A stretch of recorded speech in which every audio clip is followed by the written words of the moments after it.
Hello students, empirical institute के simplification test series में यह है टेस्ट नंबर 33 के पार्ट 1 का एक्सप्लेनेशन।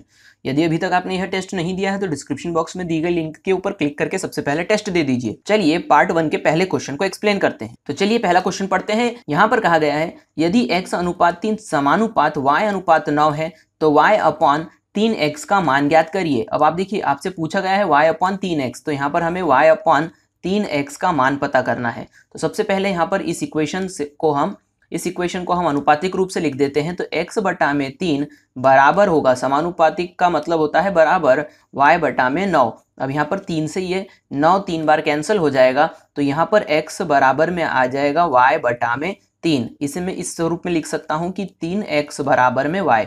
इस इक्वेशन से मुझे पता चला कि y का मान जो है वो 3x के बराबर है। अब देखिए इस इक्वेशन में हमें पूछा गया था कि y अपॉन 3x का मान निकालिए। हम जानते हैं कि y बराबर में 3x है, तो यहाँ पर रख दिया, बटे में 3x पहले से ही था, ये कैंसिल हो जाएगा तो आंसर आ जाएगा 1, यानी कि 3x अपॉन 3x हो जाएगा 1। इसका सही आंसर होगा ऑप्शन बी 1।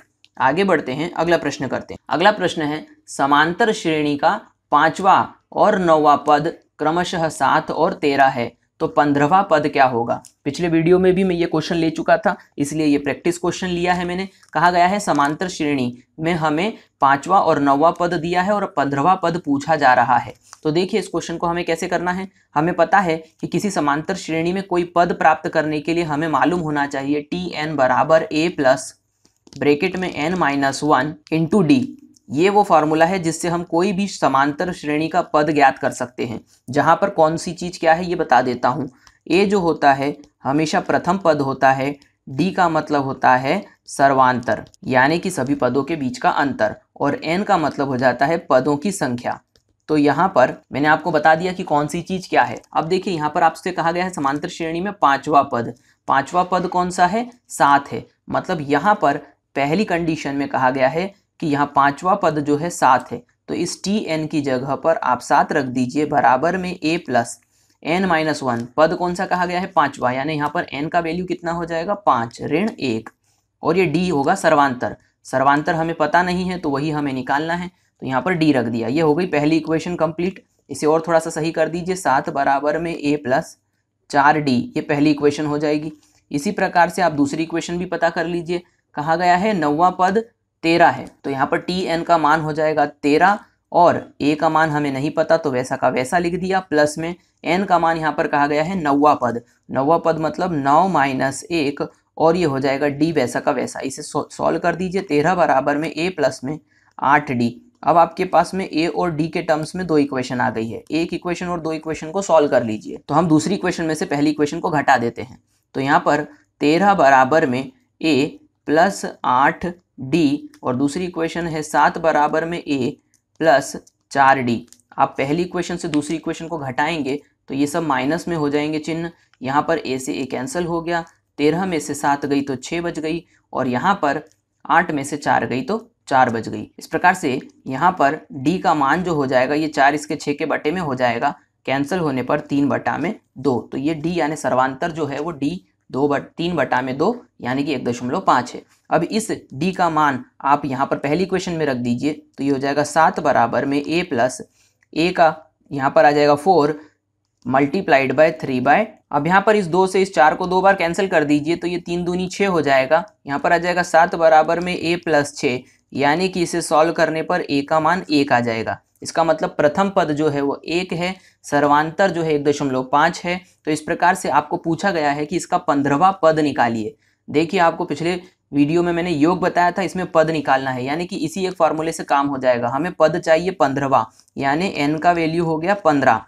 15वें पद का मान यानी कि यहाँ पर हमें T15 यानी 15th टर्म चाहिए। a का मान हमें निकाल लिया है जो कि 1 है, प्लस कर देंगे इसको n-1। n का मान यहाँ पर 15 है, तो यहाँ पर 15 ऋण 1, और d का वैल्यू यहाँ पर रख देंगे हम 3/2। इसे सॉल्व कर दीजिए, 1 धन 15 में से 1 गया तो ये हो गया 14, 3 बटा में 2, 2 से इसको 7 बार कैंसिल कर दीजिए, 7 या 21, 21 और 1 22। सही इसका आंसर होगा 22, जो कि ऑप्शन ए पर दिया गया है। तो मैं उम्मीद करता हूं कि मैं बेहतर तरीके से आपको समझा पाया हूं। आगे बढ़ते हैं, अगला प्रश्न करते हैं। अगला प्रश्न है एक भिन्न और उसके व्युत्क्रम के 4 गुना का योग 13/3 है तो वह भिन्न क्या होगा। अब देखिए यहाँ पर भिन्न की बात की गई है। पिछले वीडियो में मैं बता चुका था कि आप x/y लेंगे, फिर इसका व्युत्क्रम कर देंगे y/x, इसका 4 गुना करके योग करेंगे तो ये 13/3 होगा। मैंने आपसे कहा था कि x/y को एक टर्म p मान लीजिए, तो p + 4 1/p = 13/3 आ जाएगा। यदि आपको ये नहीं पता तो पिछले वीडियो को अच्छे तरीके से देख लीजिएगा। अब इसे थोड़ा सा और सॉल्व कर देते हैं, तो ये हो जाएगा p² + 4 = 13/3p। ये हो गई वो फाइनल इक्वेशन जिसमें हमें ऑप्शंस को रखना है। मैं पिछले वीडियो में अच्छे से इसे समझा चुका हूँ। अब पहला ऑप्शन रखते हैं 3/4। यदि मैं पहला ऑप्शन 3/4 रखता हूँ तो यहाँ पर आ जाएगा p² यानी 9/16 प्लस में 4 बराबर में 13/3 गुणा में p का मान हमने 3/4 रखा, तो ये वैसा का वैसा रख दिया। अब देखिए यहाँ पर ये टर्म है 16 जो कि एलसीएम में आएगी और इसके बटे में 4 गुणा 3, तो ये चलिए 3 से 3 कैंसिल कर दीजिए। यहाँ पर 4 से ये 4 चौक 16 4 बार कैंसिल होगा। मैंने आपको बताया था कि बटे में कोई भी रिमेनिंग संख्या नहीं बचनी चाहिए और यहाँ पर 4 बचा है, इसका मतलब ये पहला ऑप्शन इसका सही आंसर नहीं है। दूसरा ऑप्शन हम ट्राई करते हैं 5/4। p² की जगह पर 5/4 रखूंगा तो हो जाएगा 25/16 प्लस में 4 बराबर में 13/3 गुणा में p की जगह पर मान रखेंगे 5/4। फिर से वही वाली बात है, 16 यहाँ पर एलसीएम आ जाएगा, ये 3 गुणा 4, यहाँ पर आप 4 से इसको 4 बार कैंसिल कर देंगे, 4 और 3 पूरा कैंसिल नहीं होता, इसका मतलब कि ये भी आंसर नहीं होगा। आगे है 4/3, यहाँ पर इस इक्वेशन में मान रखिए तो 4 चौक 16 और 3 तिया 9 प्लस में 4 बराबर में 13/3 और p का मान रख दीजिए जो कि होगा 4/3। अब देखिए यहाँ पर एलसीएम लीजिए, 9 आ जाएगा नीचे की तरफ एलसीएम और यहाँ पर बराबर के इस तरफ 3 गुणा में 3 जो कि होता है 9, ये 9 से 9 पूरा कैंसिल हो गया, बटे में कुछ भी नहीं बचा, इसका मतलब यही सी जो है इसका सही आंसर होगा। तो देखिए कितने तेजी से हम यहाँ पर ये क्वेश्चन को कर पाए हैं ऑप्शन बेसिस पे। तो आगे बढ़ते हैं, अगला क्वेश्चन करते हैं। इस वीडियो का अंतिम प्रश्न है 120 तथा 450 का लघुत्तम समापवर्तक क्या होगा। अब देखिए लघुत्तम समापवर्तक इस प्रकार से हमें कैसे निकालना है, तो यहाँ पर सबसे पहले तो आप 120 को ले लीजिए। देखिए 120 को आप तोड़िए, तो कैसे तोड़ेंगे, 120 को यदि हम तोड़ेंगे अभाज्य गुणनखंड में तो 12 गुणा 10 लिख सकते हैं। अभी भी ये पूरा नहीं टूटा है, आप इसे 5 गुणा में 2 लिख सकते हैं। अब 5 भी अभाज्य संख्या है और 2 भी, अब इसे और नहीं तोड़ा जा सकता, यानी 10 को यहीं तक तोड़ा जा सकता है। अब 12 को तोड़ दीजिए, तो यहाँ पर 12 का मतलब क्या होता है, 12 का मतलब होता है 6 गुणा में 2। अब यहाँ पर 2 तो आ चुका है, 6 को फिर हम तोड़ सकते हैं जैसे कि 3 गुणा में 2। अब इस प्रकार से ये अंतिम स्वरूप में ये सभी संख्याएं जो है वह अभाज्य गुणनखंड में बढ़ गई हैं। अब देखिए यहाँ पर 2 कितनी बार आया है, तो 1 2 और 3 बार आया है, इसका मतलब 120 को हम लिख सकते हैं 2 की घात 3।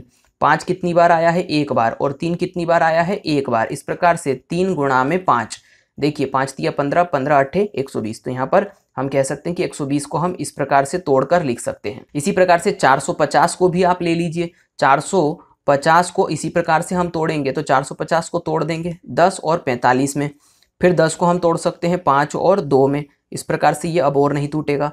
45 को हम तोड़ सकते हैं 9 और 5 में, 5 तो टूट चुका है, 9 को हम तोड़ सकते हैं 3 और 3 में। इस प्रकार से अब देखिए 2 कितनी बार आया है, तो 2 सिर्फ 1 बार आया है। 3 कितनी बार आया है, 3 यहाँ पर 2 बार आया है, तो गुणा करके 3 की घात 2 लिख देंगे और 5 की घात यहाँ पर 2 लिख देंगे। तो इस प्रकार से ये गुणनखंड हमने प्राप्त कर लिया अभाज्य गुणनखंड 450 के। अब देखिए आपको निकालना है लघुत्तम समापवर्तक यानी एलसीएम। एलसीएम मतलब लीस्ट कॉमन मल्टीपल, कॉमन यानी जो दोनों ही संख्याओं में हो। तो यहाँ पर आपको क्या करना है, दोनों ही संख्याओं यानी 120 और 450 में कॉमन अभाज्य गुणनखंड ढूंढने हैं। तो वो है 2, इधर भी है और इधर भी है, लेकिन आपको सबसे बड़ी घात वाला ढूंढना है। तो मैंने यहाँ पर 2 की घात 3 ले लिया, तो ये हो गया 2 की घात 3। अब आता है नंबर 3 का, 3 यहाँ पर 1 की घात में है और यहाँ 2 की घात में है। आपको ज़्यादा घात वाली संख्या लेनी है, तो यहाँ पर गुणा करके मैंने लिख दिया 3 की घात 2। यहाँ पर 5 1 की घात में है और यहाँ 5 2 की घात में है, आपको 2 की घात में लेना है। यहाँ पर आ गया 5 की घात 2।